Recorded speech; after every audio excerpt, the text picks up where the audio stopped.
How's it going, everyone? This is your favorite attorney, Anthony Miranda, with the Firearms Policy Coalition.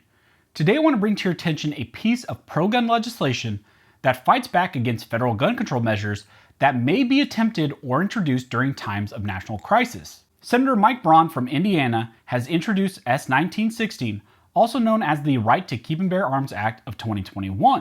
S. 1916 states the President or any designee thereof shall not, for the purpose of imposing gun control, declare an emergency pursuant to the National Emergencies Act or an emergency or major disaster pursuant to the Robert T. Stafford Disaster Relief and Emergency Assistance Act. It also states that the Secretary of Health and Human Services shall not, for the purpose of imposing gun control, declare a public health emergency pursuant to Section 319 of the Public Health Service Act. So what does this mean?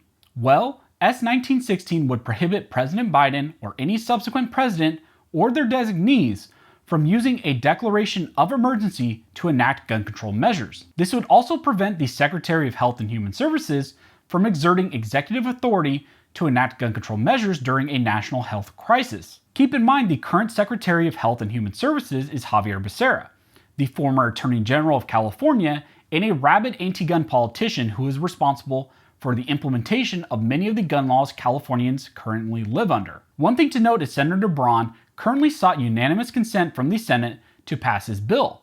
This is a mechanism in the Senate where a bill can be passed without a vote. However, all it takes is for one other senator to object, which Senator Dick Durbin out of Illinois did. In his objection, Senator Durbin stated that there may be a legitimate reason that the government might want to restrict firearms sales during a national disaster. He used the example of the internet being down and felons using that as an opportunity to purchase firearms without running a background check. However, this is an odd example because if the US is facing a catastrophic nationwide internet outage, I think we have more things to be concerned about.